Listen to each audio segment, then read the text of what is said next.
Pompeya, año 79 después de Cristo. Faltan 48 horas para la catástrofe. Robert Harris.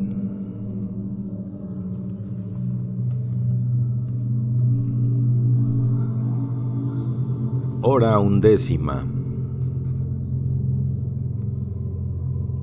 En Villa Hortensia, la enorme residencia costera situada en las afueras de Miceno, se disponían a matar a un esclavo. Iban a echarlo como alimento a las anguilas. No se trataba de una práctica infrecuente en esa parte de Italia, donde muchas de las grandes mansiones repartidas por la bahía disponían de sus propias y complejas pesquerías. El nuevo propietario de Villa Hortensia, el millonario Numerio Pompidio Ampliato, había escuchado por primera vez, siendo niño, la historia de cómo el augusto aristócrata Bedio Polio solía arrojar a los criados al estanque de las águilas a modo de castigo por haber roto algún plato, y con frecuencia se refería a ella admirativamente como la ilustración perfecta de lo que suponía tener poder. Poder, imaginación, agudeza y un cierto estilo. Así, muchos años después, cuando Ampliato se había convertido en propietario de su propia pesquería, situada a pocos kilómetros de la antigua de Bedio Polio en Pausilipon, y cuando también uno de sus esclavos acababa de destruir algún objeto especialmente valioso, el precedente había acudido a su memoria. El propio Ampliato había nacido esclavo. Sin duda aquel era el comportamiento adecuado en un aristócrata. El hombre había sido despojado de su ropa, salvo de su taparrabos, y había sido conducido al borde del matar con las manos atadas a la espalda.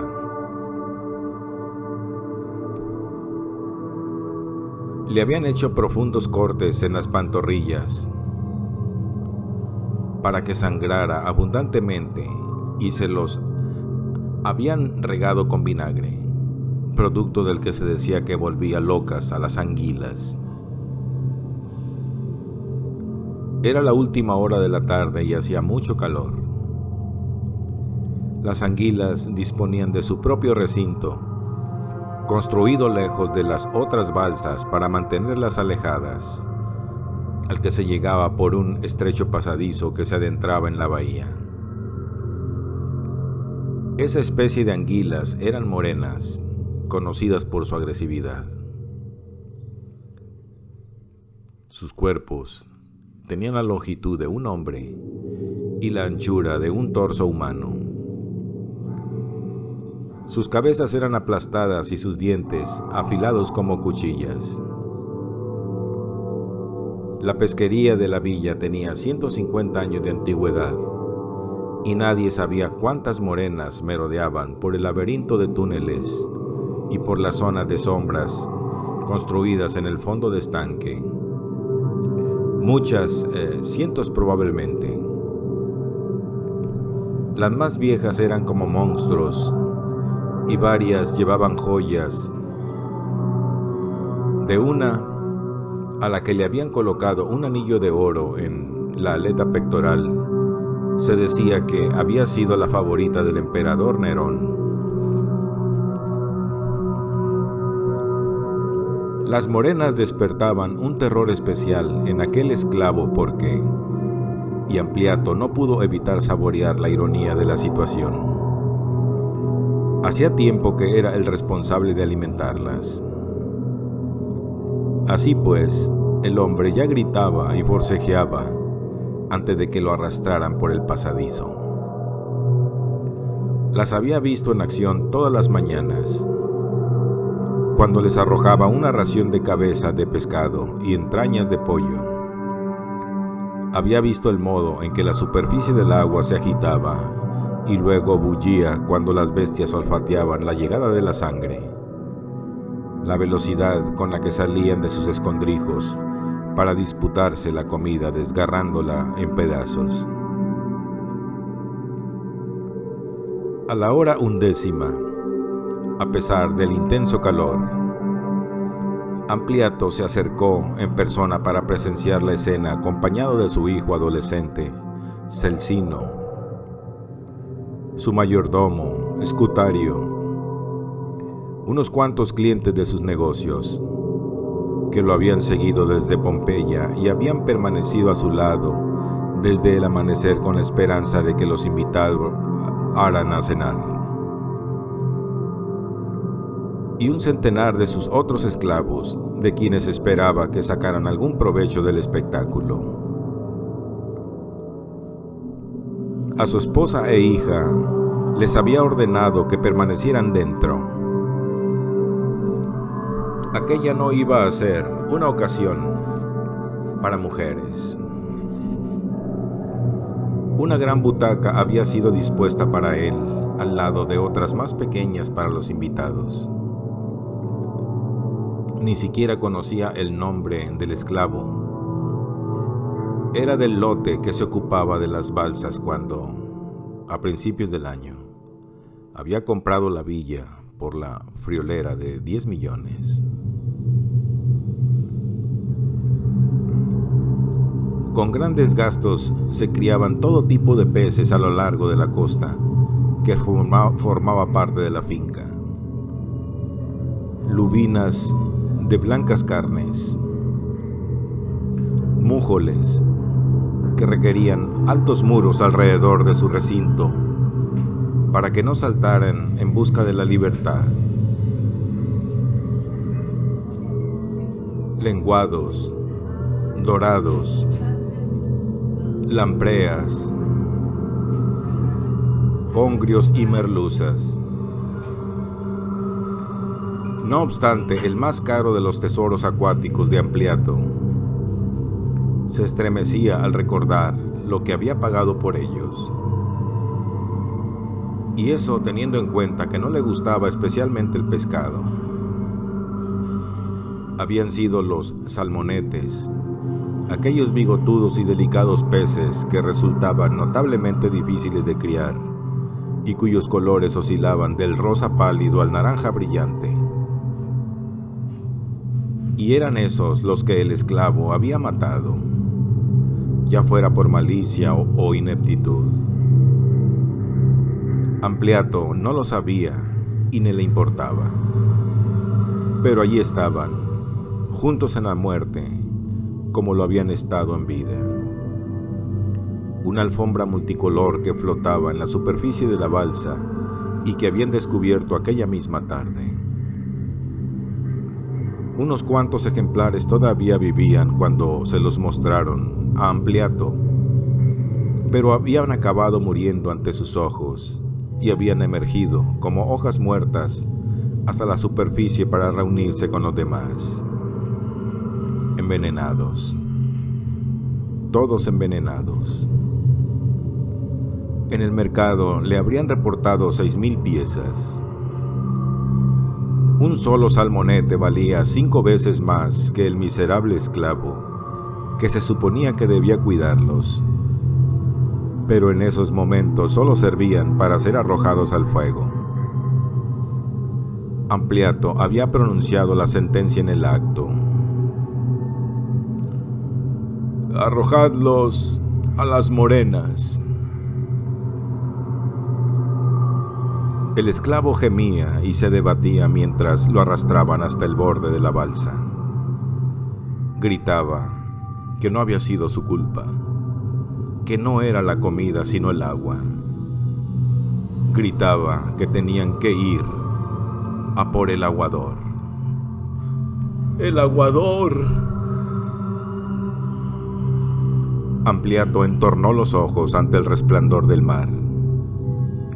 Le resultaba difícil distinguir con claridad las formas del tembloroso esclavo. de los otros dos que lo sujetaban y del cuarto que sostenía un bichero con el que empujaba la espalda del condenado. Simples figuras, recortadas todas ellas contra la reverberación del calor y el brillo de las olas. Alzó el brazo igual que un emperador, con la mano cerrada en un puño y el pulgar paralelo al suelo. Se sentía poderoso como un dios y al mismo tiempo lleno de una simple y humana curiosidad. Por un momento aguardó, saboreando la sensación. Luego, de golpe, giró la muñeca y apuntó con el pulgar hacia abajo. Que se lleve su merecido.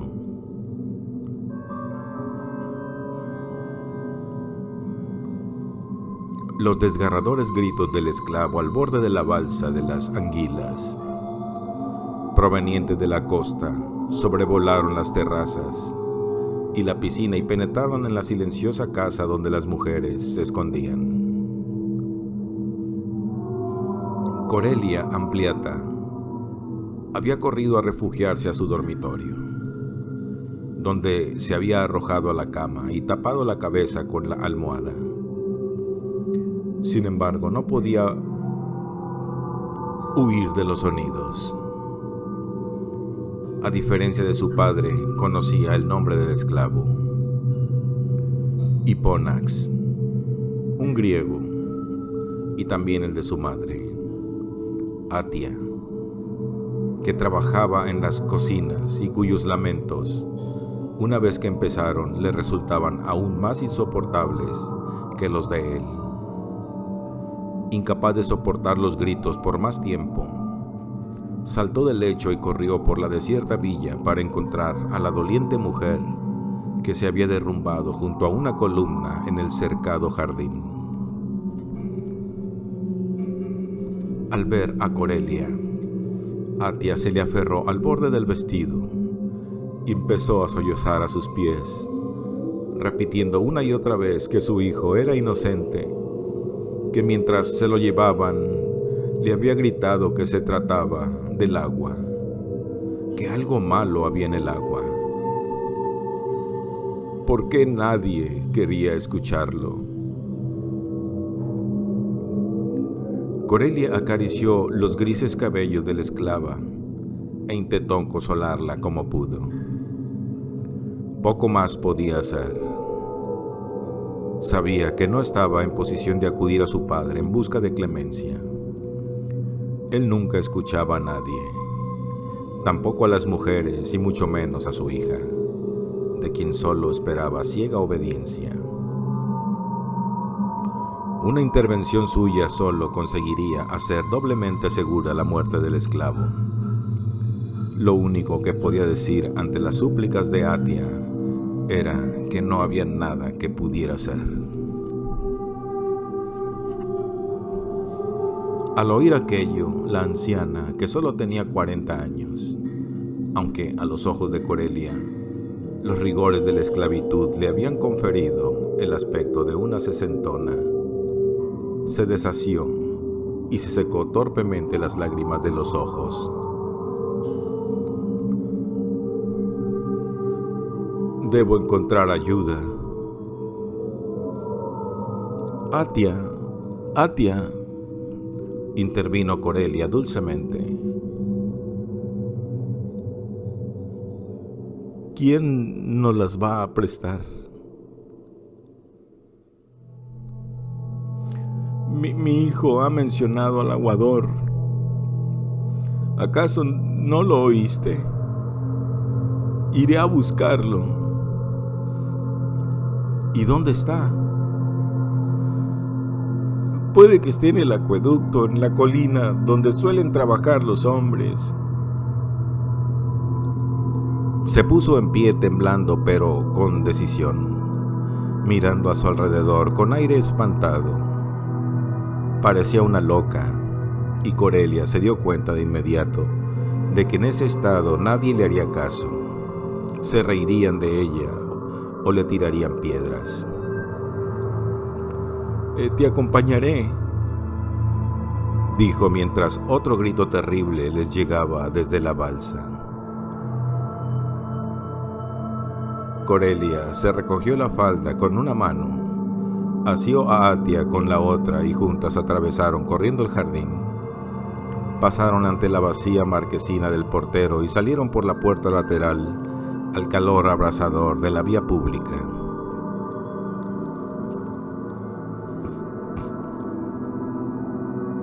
El final del agua Augusta consistía en un enorme depósito subterráneo que se hallaba a unos centenares de pasos de Villa Hortensia, tallado en la pendiente que dominaba el puerto y conocido desde tiempo inmemorial como Piscina Mirabilis, el estanque de los prodigios. Visto desde afuera, no había nada especial en él y la mayoría de los transeúntes pasaban a su lado sin dedicarle una segunda ojeada. Por fuera era un edificio de ladrillo rojo y techo plano, festoneado de enredaderas, una construcción larga como una manzana entera y ancha como media, rodeada de comercios y almacenes, tabernas y viviendas, oculta entre las polvorientas calles que había sobre la base naval. Por la noche, cuando el ruido del tráfico y los gritos de los mercaderes remitían, resultaba posible escuchar el grave tronar del agua cayendo. Y solo si uno entraba en el patio, abría la estrecha puerta de madera y descendía unos cuantos peldaños dentro del estanque propiamente dicho, conseguía apreciar la verdadera grandeza del depósito. El abovedado techo se sostenía sobre 48 pilares de una altura superior a los 15 metros, aunque en su mayor parte se hallaban sumergidos en el agua de la cisterna, y el eco del acueducto martilleando en la superficie resultaba suficiente para estremecer los huesos de cualquiera. El ingeniero podía estar allí, escuchando y perdido en sus pensamientos durante horas. La percusión del Augusta sonaba en sus oídos, no como un monótono rugido, sino con las notas de un órgano gigante. La música de la civilización. En el techo había conductos de ventilación, y por las tardes, cuando la burbujeante espuma saltaba a la luz del sol y el arco iris resplandecía entre las columnas, o por las noches, cuando se disponía a cerrarlo y la llama de su antorcha brillaba sobre la negra y tersa superficie como oro derramado sobre ébano, no tenía la impresión de hallarse en una cisterna, sino en un templo dedicado al único Dios en el que valía la pena creer. El primer impulso de Atilio al regresar de la colina y entrar en el patio fue comprobar el nivel del depósito. Se había convertido en su obsesión, pero cuando empujó la puerta, la halló cerrada y recordó entonces que Corax tenía la llave en su cinturón. Se encontraba tan fatigado que por una vez no pensó más en ello. Escuchaba el distante rugido de la Augusta. Funcionaba y eso era lo único importante. Y más tarde, al repasar sus acciones, llegaría a la conclusión de que no tenía nada que reprocharse respecto al cumplimiento de su deber. No había nada que pudiera haber hecho. Los acontecimientos podían haber sido diferentes para él en el terreno personal. Eso era cierto, pero en el contexto más amplio de la crisis, ello apenas tenía importancia. Así pues, se alejó de la piscina Mirabilis y contempló el patio desierto. La tarde anterior había mandado que ordenaran y limpiaran el lugar mientras él estuviera fuera, y le complacía ver el trabajo realizado. Había algo en el pulcro aspecto del patio que lo sosegaba. Las ordenadas pilas de hojas de plomo, las ánforas llenas de légamos, Los sacos de putileano, los trozos de tubería de terracota, todo aquello eran visiones de su infancia. También los olores, el penetrante del légamo, el del barro cocido dejado todo el día al sol. Se dirigió al almacén, depositó en el suelo las herramientas y se masajeó el hombro dolorido. Luego se secó el sudor del rostro con la manga de la túnica y regresó al patio justo en el momento en que los demás entraban. Rápidamente los hombres se dirigieron a la fuente para beber sin molestarse en saludarlo, turnándose para tomar grandes tragos de agua y refrescarse el torso y la cabeza. Primero Corax, luego Musa y después Beko. Los dos esclavos aguardaron pacientemente en un rincón a que los otros terminaran. Atilio sabía que había quedado un mal lugar durante la mañana. Sin embargo, podía enfrentarse a su hostilidad. Se había enfrentado a cosas peores. Gritó a Corax que los hombres podían tomarse el resto del día libre y fue recompensado con una burlona reverencia. A continuación se dispuso a subir los estrechos peldaños de madera que conducían a sus aposentos. El patio era un cuadrado. Su lado norte correspondía al muro de la piscina Mirabilis. Al oeste y al sur se hallaban los almacenes y las dependencias administrativas del acueducto. En el lado de levante estaba la zona de viviendas, unos cobertizos a nivel del suelo para los esclavos y un apartamento en el piso de arriba para el aguador. Corax y los otros 3 hombres libres vivían en la ciudad con sus familias. Atilio, que había dejado a su madre y a su hermana en Roma, pensó que a su debido tiempo las trasladaría a Miceno y que también alquilaría una casa que su madre podía llevar para él. Pero por el momento se conformaba con dormir en las estrechas dependencias de soltero de su predecesor, Esomnio, cuyas escasas pertenencias había trasladado a la pequeña habitación que había quedado libre al final del pasillo.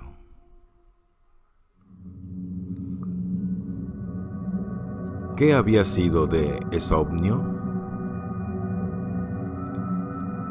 Naturalmente, esa había sido la primera pregunta que se hizo Atilio nada más llegar al puerto. Nadie conocía la respuesta o, si la conocían, no estaban dispuestos a compartirla con él. Sus pesquisas toparon con un hosco silencio.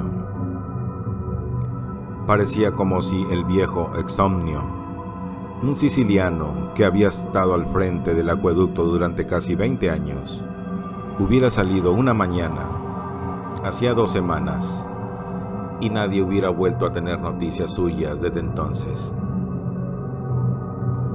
En circunstancias normales, el departamento del Curator Aquarum de Roma, encargado de la administración de los acueductos de las regiones 1 y 2, Lacio y Campania, había dejado el asunto en suspenso durante un tiempo, pero dada la tremenda sequía, la importancia estratégica de la Augusta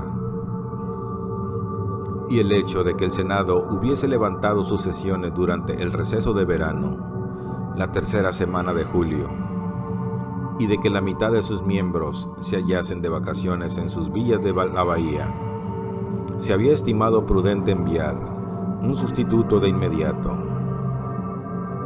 Atilio había sido avisado al atardecer de los idus de agosto, el día 13, mientras despachaba trabajos de rutina en el Anio Novus. conducido ante el curator a quorum en persona.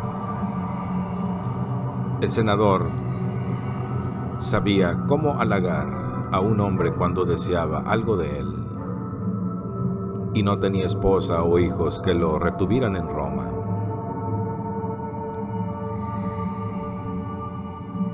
¿Podría partir al día siguiente? Naturalmente, Atilio había aceptado de inmediato, puesto que se trataba de la oportunidad de ascender en su carrera. Se despidió de su familia y tomó el transbordador diario desde Ostia. Había empezado a escribirles una carta que yacía sobre la mesilla de noche, al lado de su duro catre de madera. No era muy hábil con la correspondencia.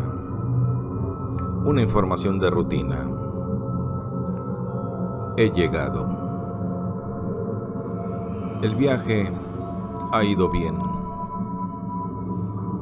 Hace calor. Escrita con su caligrafía de colegial. Era lo máximo a lo que llegaba. No daba ninguna pista del torbellino que sentía en su interior. La presión de la responsabilidad, sus miedos ante la escasez de agua, lo solitario de su posición. Pero se trataba de mujeres. ¿Qué podían saber ellas? Además, había sido educado en la escuela del estoicismo. No perder el tiempo con asuntos triviales. Cumplir con el trabajo sin quejarse. Mostrarse imperturbable, fueran cuales fueran las circunstancias. Dolor, enfermedad o desengaño. Y mantener un estilo de vida sencillo. Un catre o una capa. Se sentó al borde del jergón. Su esclavo particular, Filo, le había dejado una jarra de agua y una palangana, un poco de fruta, una hogaza de pan, vino y una tajada de un queso blanco y duro. Se lavó metódicamente, devoró la comida, rebajó el vino con agua y se lo bebió. Luego, demasiado exhausto para quitarse el calzado y la túnica, se tumbó en la cama, cerró los ojos y se dejó arrastrar hacia aquel territorio, a medio camino entre la vigilia y el sueño, donde moraba su esposa, que lo llamaba con gemidos urgentes: Aguador, Aguador.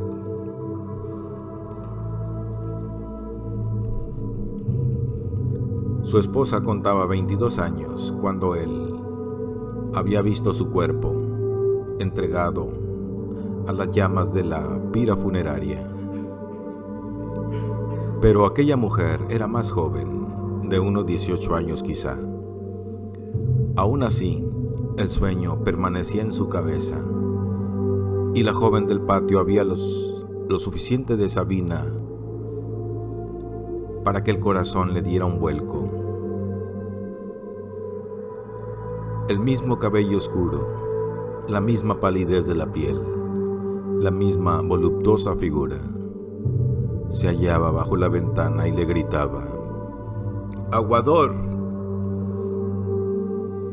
El sonido de los gritos había atraído a algunos hombres de entre las sombras, y para cuando hubo llegado al pie de la escalera, estos habían formado un boquiabierto círculo en torno a ella. La joven vestía una túnica blanca suelta, abierta en el cuello y las mangas, un atuendo más propio para ser lucido en privado, que mostraba de sus blancos senos y desnudos brazos más de lo que una dama respetable se habría atrevido a mostrar en público. También vio que no estaba sola. Una esclava la acompañaba, una flaca y temblorosa anciana, cuyos grises cabellos se hallaban medio sujetos por una pinza y medio desparramados por la espalda. La muchacha se encontraba sin aliento y balbuceaba algo acerca de un estanque de salmonetes rojos que habían muerto aquella tarde en las balsas de su padre, algo acerca de veneno en el agua y de un hombre que iba a ser arrojado a las morenas, que debía acudir de inmediato. Le resultó difícil captar todas sus palabras. Alzó la mano para interrumpirla y le preguntó cómo se llamaba.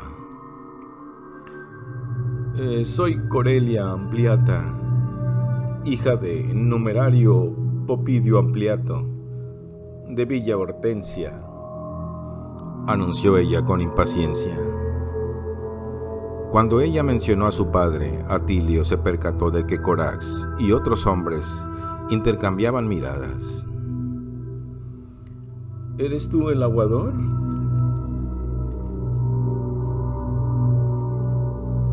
El aguador no está aquí, dijo Corax. El ingeniero lo apartó con un gesto. Yo estoy al frente del acueducto, ¿sí? Entonces, ven conmigo. Echó a andar hacia la puerta y pareció sorprenderse cuando Atilio no la siguió inmediatamente. Los hombres empezaron a reírse de ella. Musa hizo una imitación del ondulante movimiento de caderas de la joven al tiempo que echaba hacia atrás la cabeza con grandilocuencia. «Oh, aguador, ven conmigo», se burló. «Corelia Ampliata», dijo Atilio con paciencia y no sin amabilidad. «Es posible que no pueda permitirme comer salmonetes rojos, pero me parece que son peces marinos y mi responsabilidad por el agua no alcanza los mares». Corax esbozó una media sonrisa. «Ya has oído. Cree que eres Neptuno». Sonaron más risas, pero Atilio los mandó callar sin contemplaciones. Mi padre se dispone a ejecutar a un hombre. El esclavo no ha dejado de llamar al aguador. Eso es todo lo que sé. Eres la única esperanza. ¿Vas a venir o no? Un momento, dijo Atilio, e hizo un gesto con la cabeza señalando a la anciana que se cubría el rostro de las manos y seguía llorando. ¿Quién es? Es su madre. Los hombres callaron. ¿Lo entiende ahora? Corelia extendió la mano y le tocó el brazo. Ven, por favor. ¿Sabe tu padre que estás aquí? No. No te metas, intervino Coraz. Este es mi consejo. Un sabio consejo, pensó Atilio, ya que si un hombre tuviera que echar una mano cada vez que un esclavo era tratado con crueldad, no tendría tiempo de comer ni de dormir. ¿Una balsa de agua de mar llena de salmonetes muertos? Eso no le incumbía en absoluto. Miró a Corelia. ¿Y si el pobre infeliz lo había reclamado de verdad?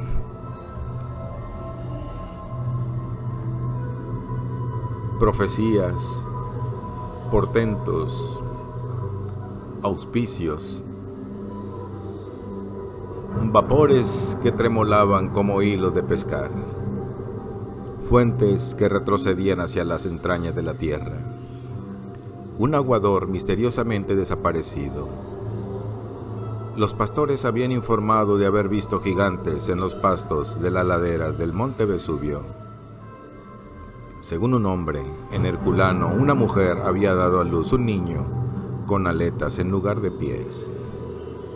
Y en ese momento una balsa entera de salmonetes habían muerto en mi seno, en una sola tarde y sin causa aparente. Un hombre debía interpretarlo lo mejor que pudiera. Se rascó la oreja. ¿A qué distancia está tu villa? A 1 centenar de pasos. Por favor, está muy cerca. Ella le tiró del brazo y él se dejó llevar. Aquella Corelia Ampliata no era mujer a la que se fuera fácil resistir. Quizá lo correcto fuera acompañarla a su casa.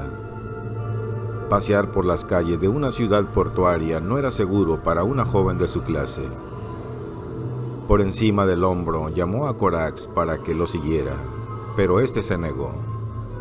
«No te metas», repitió el supervisor. Pero antes de que Atilio se diera cuenta de lo que estaba pasando, ya había cruzado la puerta y se hallaba en la calle, fuera de la vista de los otros.